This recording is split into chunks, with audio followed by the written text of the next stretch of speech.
ترمیمی بل میں آئین کے آرٹیکل 17 میں ترمیم کے ذریعے سپریم کورٹ کی جگہ وفاقی آئینی عدالت شامل کرنے کی ترمیم کی تجویز شامل ہے۔ سپریم کورٹ کے از خود نوٹس کے اختیار سے متعلق نئی شق آئینی ترمیم میں شامل ہے۔ سپریم کورٹ اور ہائی کورٹ کے موجودہ اختیارات کو کم کیا جائے گا۔ وفاقی آئینی عدالت میں 4 صوبوں سے 1 ممبر شامل ہوگا۔ تمام صوبوں کے لیے یکساں نمائندگی ہوگی۔ سپریم کورٹ کے ججز کے لیے بھی غیر ملکی شہریت پر پابندی برقرار رہے گی۔ سپریم کورٹ کا جج وفاقی آئینی عدالت میں جج 3 سال کے لیے تعینات ہوگا۔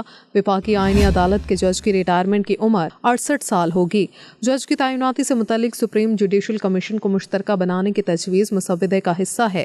وفاقی آئینی عدالت کے چیف جسٹس سے حلف صدر لیں گے۔ وفاقی آئینی عدالت کے احکامات تمام دیگر عدالتوں پر لاگو ہوں گے۔ وفاقی آئینی عدالت کا چیئرپرسن اسلام آباد میں ہوگا۔ وفاقی آئینی عدالت وفاق اور صوبوں کے مابین تنازع کے کیسز بھی سنے گی۔ ججز کی تقرری کے لیے طریقہ کار میں بھی ترمیم کرنے کی تجویز ہے۔ وفاقی آئینی عدالت کے چیف جسٹس کی تقرری کے لیے نام قومی اسمبلی کی کمیٹی وزیر اعظم کو سفارش کرے گی، جبکہ کمیٹی 3 سینئر ترین ججز میں سے چیف جسٹس کا انتخاب کرے گی۔ وفاقی آئینی عدالت کے پہلے چیف جسٹس کی تقرری صدر پاکستان، وزیر اعظم کی تجویز اور ججز کی تقرری صدر مملکت پہلے چیف جسٹس کی مشاورت سے کریں گے۔ ججز کی تقرری کے لیے قومی اسمبلی کی کمیٹی 8 ممبران پر مشتمل ہوگی۔ کمیٹی کے ممبران کا اسپیکر قومی اسمبلی تمام پارلیمانی پارٹی کے تناسب سے انتخاب کرے گی۔ کمیٹی چیف جسٹس کے ریٹائرمنٹ سے 7 روز قبل اپنی سفارشات وزیر اعظم کو بھیجے گی۔ آئینی ترمیمی بل میں ہائی کورٹ سے سوموٹو لینے کا اختیار واپس لینے کی بھی تجویز ہے۔ ہائی کورٹ ججز کی ایک ہائی کورٹ سے دوسرے ہائی کورٹ تبادلے کی تجویز بھی شامل ہے۔ ہائی کورٹ کے جج کے لیے عمر کی حد 40 سال کرنے کی تجویز ہے، جبکہ چیف جسٹس آف پاکستان اور ہائی کورٹ کے چیف جسٹس کی مشاورت کے بعد صدر ہائی کورٹ کے ججز کا تبادلہ کر سکیں گے۔ سپریم جوڈیشل کونسل میں وفاقی آئینی عدالت کا چیف جسٹس، سپریم کورٹ کے چیف جسٹس شامل ہوں گے۔ جوڈیشل کونسل میں ہائی کورٹ کے 2 سینئر چیف جسٹس بھی شامل ہوں گے۔ کسی بھی سورس رپورٹ پر سپریم جوڈیشل کونسل کسی بھی جج کو عہدے سے فارغ کر سکتی ہے۔ آرٹیکل 199 کے تحت ہائی کورٹ کے فیصلوں کو وفاقی آئینی عدالت میں چیلنج کیا جا سکے گا۔